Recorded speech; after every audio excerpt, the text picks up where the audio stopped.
Everybody, we are here with Matthew Chuang.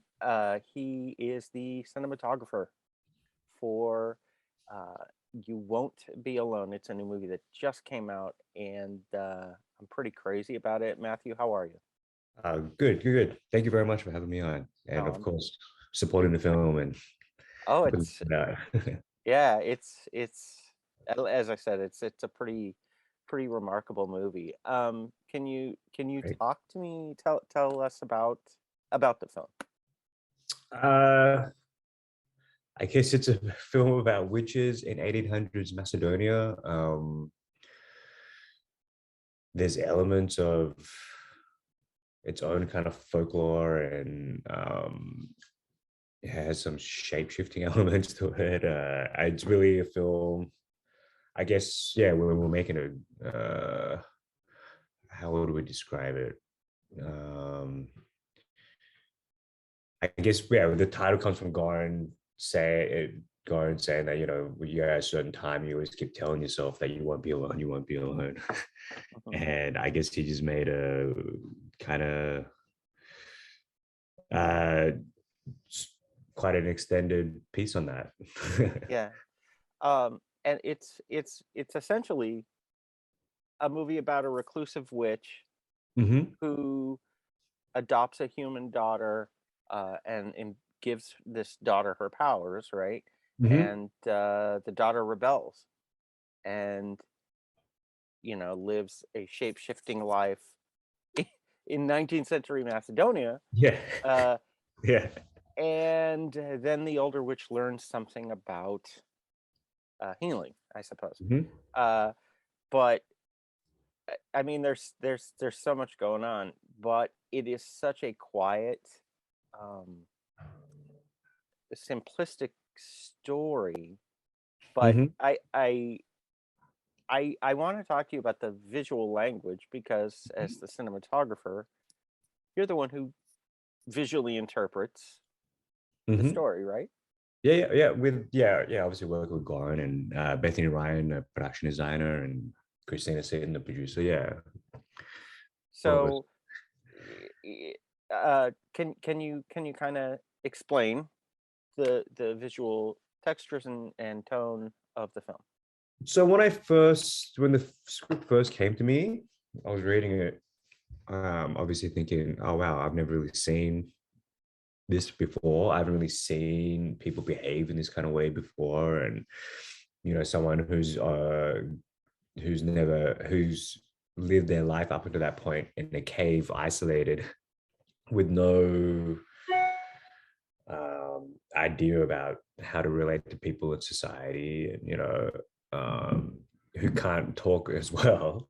I've never really seen that before, and obviously, as you described earlier, as the film kind of progresses, there's like a shape shifting element, and then that person becomes literally takes over the body of someone else, or a few other people, and then all these different actors kind of start taking that form. Like, there's a lot going on in the film, and I think my first conversations with Goran, the director, was, like, how do we make the audience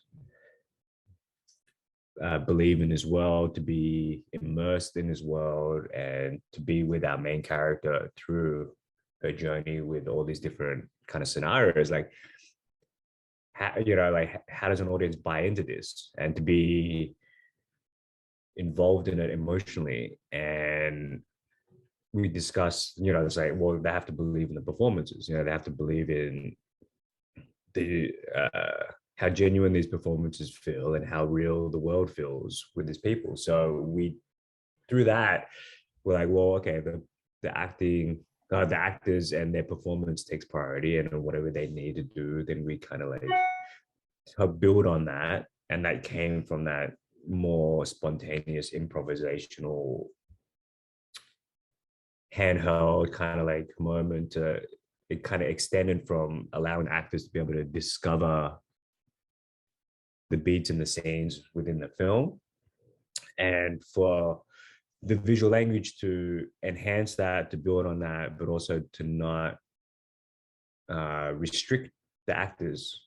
Like, filmmaking can be quite mechanical, and mechanics of filmmaking having, you know, marks and staging and lights and stands and flags and, you know, like it can start to restrict certain things, and obviously certain films and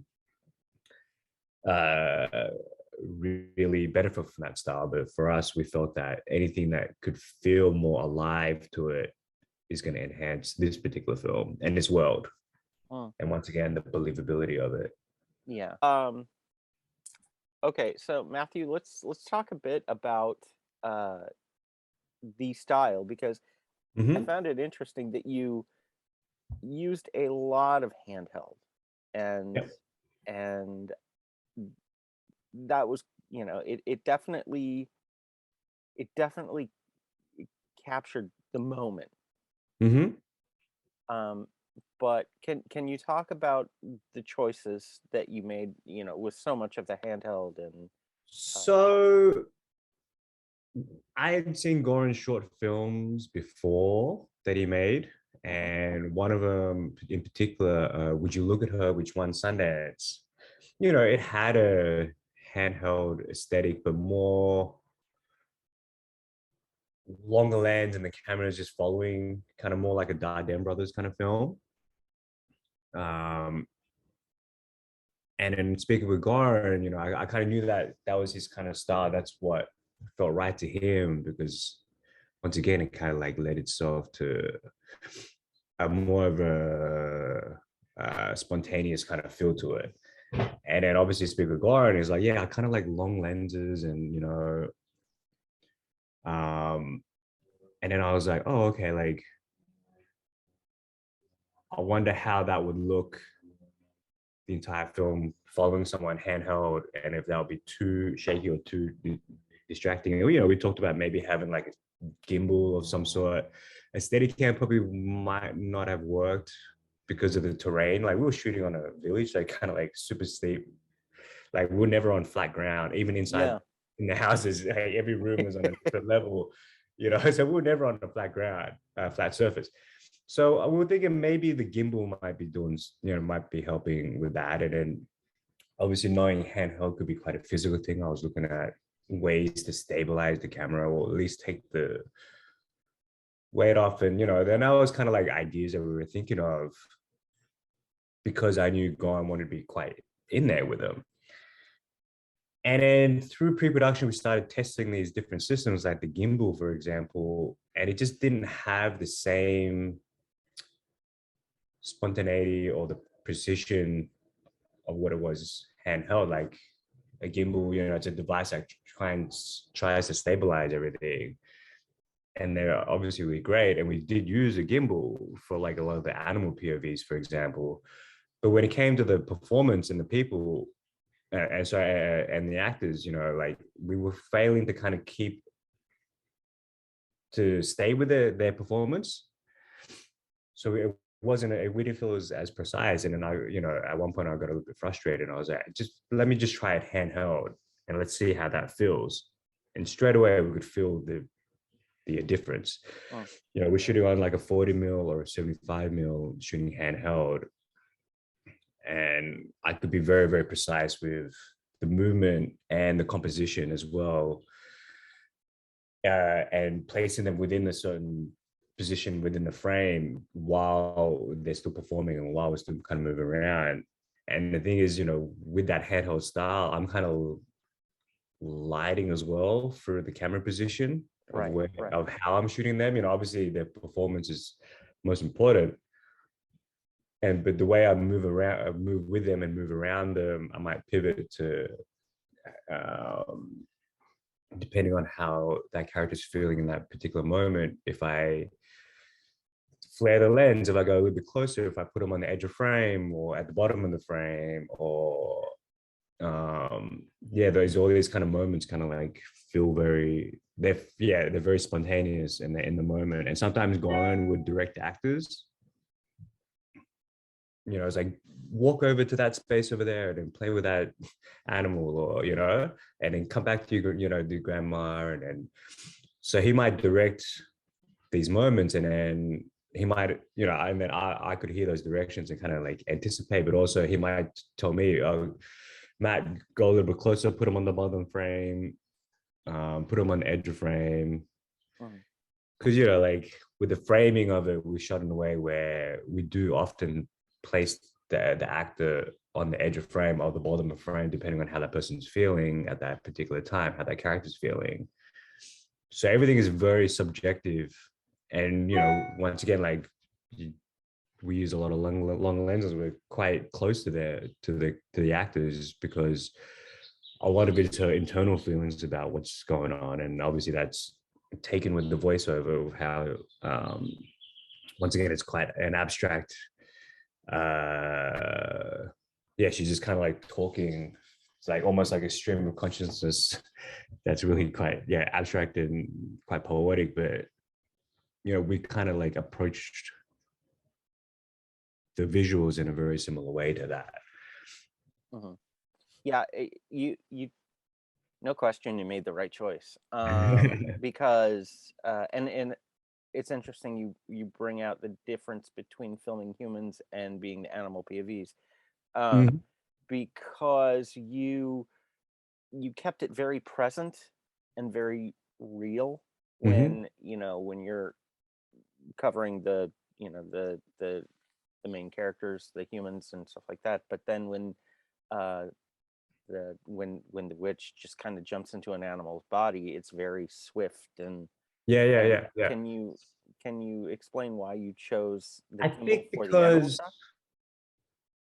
that's something I was reading the script and I was like, oh, like the beginning scene is like a cat gets eaten and then becomes like the camera becomes a It's beautiful done animal. tastefully. It's off frame. It's different. So it's just like, oh, I've never really seen that. And I was like, I guess it should be a gimbal because like I guess the difference that I found is, when it's handheld as a human, you know, I'm I guess this is kind of like one of the first times that I've ever done it where the camera starts to be really is like almost the point of view of the character Mm. and what they're experiencing, what they're seeing, and how they're feeling. And once again, like there's obviously a lot of uh um the way we compose is very similar to what that character's feeling. So it's very like I kind of like started to think I have to start seeing everything from that character's point of view and what they're feeling. um so I was joking with Gar, like I was reliving my teenage girl Macedonian peasant life or somewhere, because like I could see like before the actors came on set, I could see Goran going through the beats of the characters himself, Sure. and he'll move around the space, and then starting to build himself to be in that emotion, and knowing what the act, because the actors were allowed to do whatever they wanted. They were allowed to move where they wanted. They were allowed to, if they had an urge to go one direction, like they were allowed to do that. It was like what could start off in one scene where the there's two people sitting in the table cutting chilies or peeling chilies or something like that. All of a sudden, Numi's kind of getting up and chasing a chicken, and then she runs outside and then follows a pig. There's a pig in the corner, like she'll Yeah. go like what would be simple one line in the script could be like 15 minutes Hmm. of her just exploring, and then the grandma kind of bringing it back, then her exploring again, and so we'll go for like these long takes. And it felt better for me to be on my shoulder for that cameras because I could be on their eye level, and then often because the way they're walking, they're always on the ground, so it was just quicker for me and more stabilized for me to be able to follow them up and down all the time, and then like to move, and then with a different terrain, you know that's one thing being on my shoulder, because I could use my body to kind of like stabilize, like to move with them and all that kind of. But if it's on the ground for an animal, I can't physically get down that low. Or you So didn't try. No, I'm yeah, just well, I mean, there were points where I'm on the ground a lot. I had this one thing. I was like, why are you falling on the ground? So because it's so spontaneous that none of us know what's happening. We Right. have You to kind like of got to follow. every Yeah. single second we could get something really amazing. So everyone's hyper focused, Yeah. and you never want to miss anything because like I said, like it's just everything's so spontaneous and it feels alive. With the animal POV,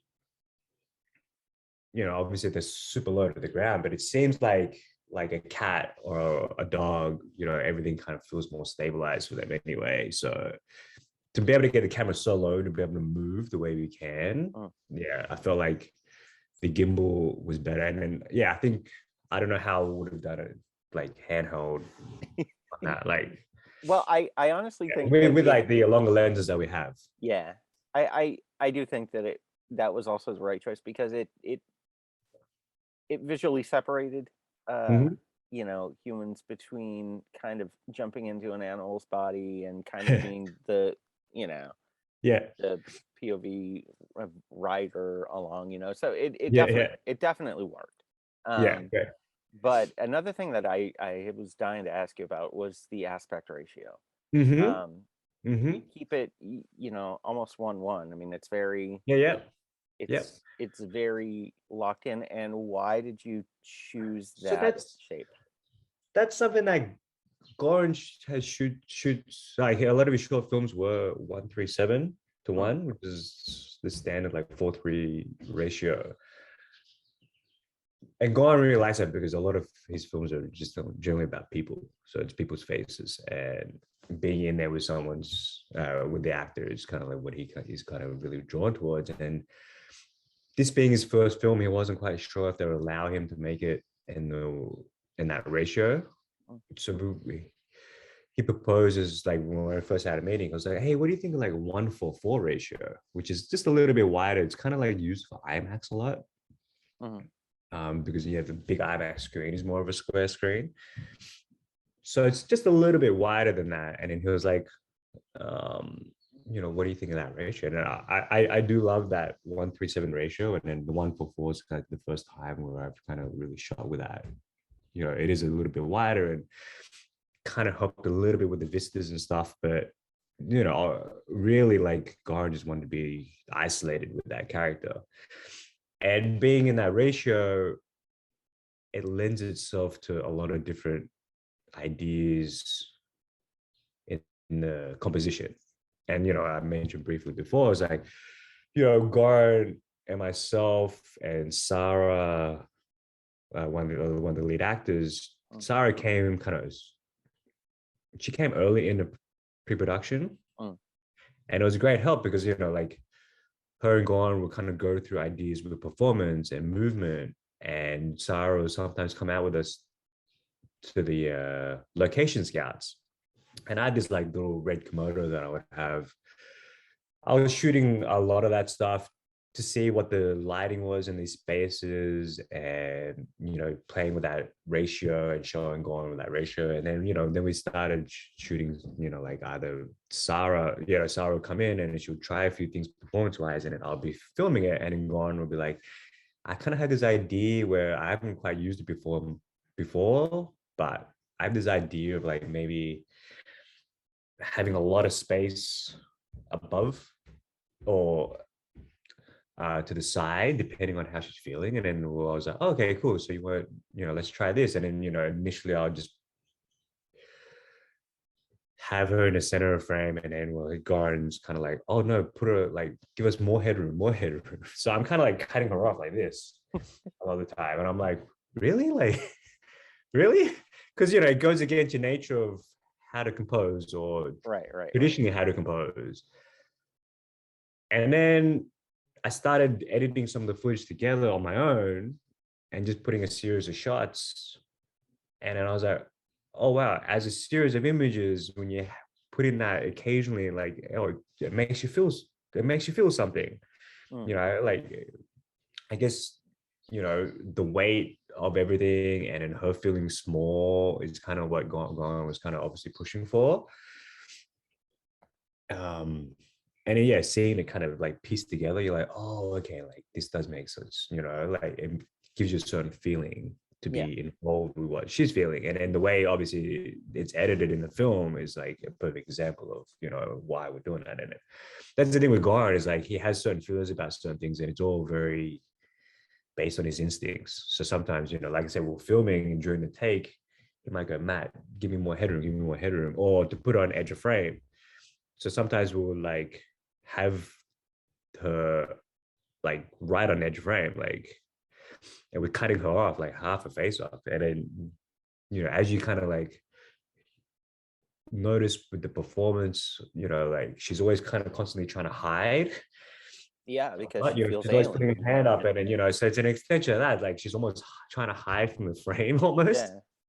Yeah. So yeah, there's like as a series of images, and when it's pieced together, it gives you a certain feeling, and that's like it really is to really bring us as an audience into her internalized emotion of everything. Definitely. And again, it's such a remarkable job, on a remarkable film. So Yeah, I mean, I'm glad that people are respond like, the audience like yourself are responding in that kind of way, because obviously when you're shooting it, you're like, is this going to work? I don't know if it's going to work. Is it bringing too much? Is it drawing too much attention to itself, or is it is yeah. it too like abstract, and is there like a disconnect there? But I'm glad that the response has been that they're like really really into it.